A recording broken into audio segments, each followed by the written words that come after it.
Hello, it's Red again, and today I'm going to be reading some r/NuclearRevenge. Revenge so revengey that it's revenge on its revenge. Okay. Let's just get going. I didn't give my twin brother my kidney because he had an affair with my girlfriend and then outed me as bisexual. I, Ryan, and my twin brother Sebastian have never ever been close. In fact, he made my life hell growing up, and my parents didn't help by playing favorites. Getting him better stuff on our birthday, only going to see films that he liked at the cinema, and giving him extra money for housework despite us doing the same amount of work. He would always put me down, belittle me, bully me with his friends at school, break my stuff and his, then blame me, and was just a pain in general. Growing up, the only people I knew to rely on were my older sister Jane, my cousin Kai, and best friend Isaac, who all knew what an awful person my brother was. Anyway, cut to when I was 17 and I had my first girlfriend, someone I loved very much. We didn't have sex because she wanted to wait till her 18th birthday to lose her virginity. But it turns out she was having an affair with my brother behind my back for half the time we were together, and only got caught when it was revealed she was pregnant. I was crushed. She knew how much I hated my brother, and she saw some of the awful things he did to me, but she still went and did that.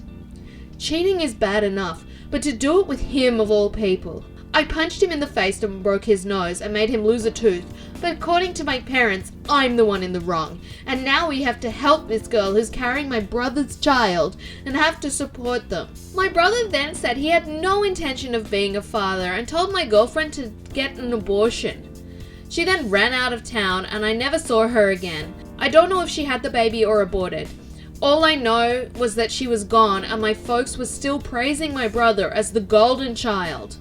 I was still the black sheep and failure as usual. Another year goes past and me and my brother still despise each other, but I had started dating again. It was a long while, but I found a boy that I liked. I'm bisexual, and this new guy Daniel I had met at college caught my eye. He was deaf and I studied sign language out of boredom, so we got talking and things just seemed to click. We date, fall in love, bring him to my friend Isaac's party to introduce him to friends, and all feels great. At this point, the only one who knew I was bi was Isaac.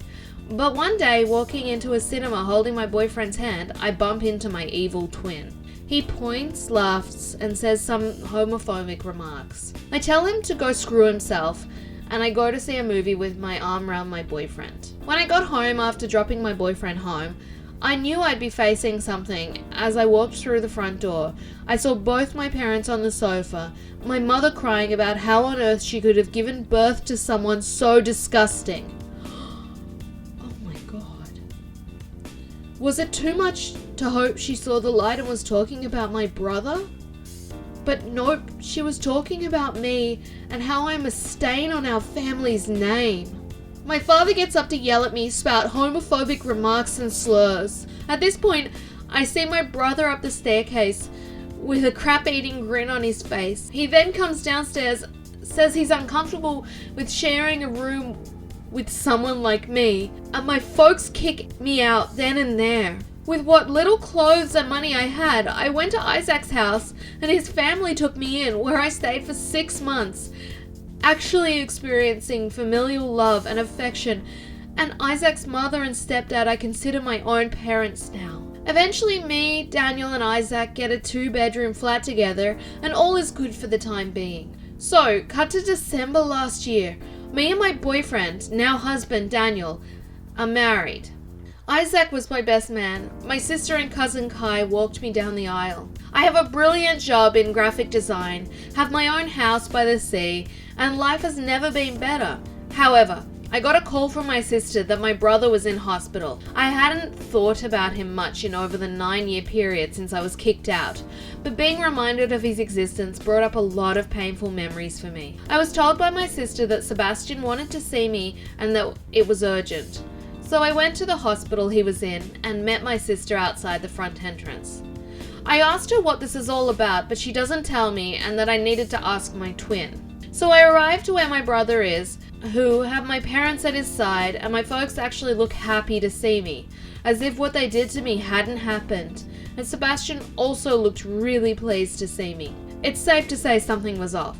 Eventually I ask what's going on and why I was even here, to which my brother tells the family to leave us two alone. He looks so weak, as before he used to intimidate me so much. He told me that he was dying from kidney failure and has been for the past few years, but now he didn't have long left. I knew immediately where this was going. He then said he always regretted that we never got along, to which point I told him no. He looked confused and asked what I was on about, so I simply told him I wasn't going to donate my kidney to save him. He looked as if I'd just crapped in his food. He then went on about how bad the situation was and that he really was sorry for all the things we did to each other growing up. Like, excuse me? We did to each other?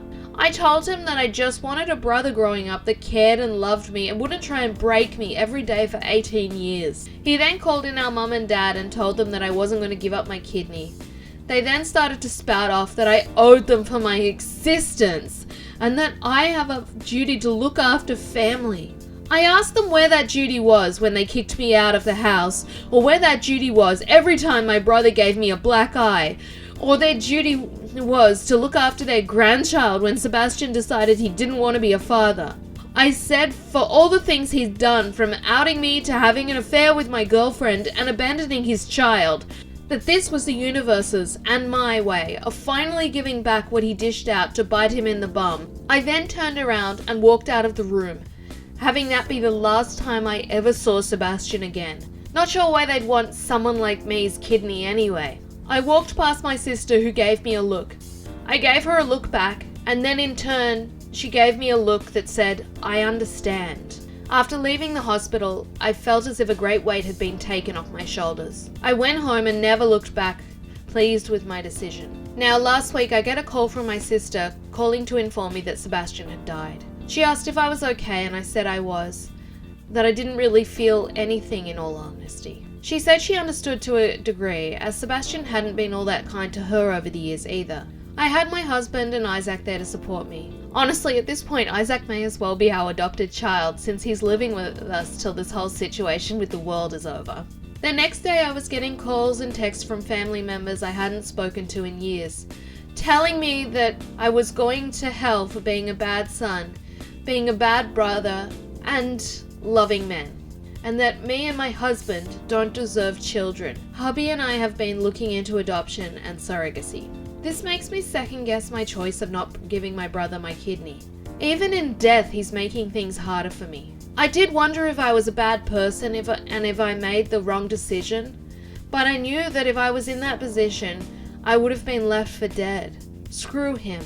Other bits of information that may clear things up. His renal failure was from living a hardcore lifestyle of drugs and alcohol. My folks and sister did get themselves tested to see if they're matches, and none of them were. I disowned them being part of my family years ago, apart from Jane. So when I got married, I took my husband's last name and hyphened it with Isaac's last name, to which his folks were very pleased about it. Some family, Kai's folks and my dad's brother, have actually called to see how I'm doing and say they don't judge me for what happened. Others, however, have continued with said abuse, whom I've now blocked.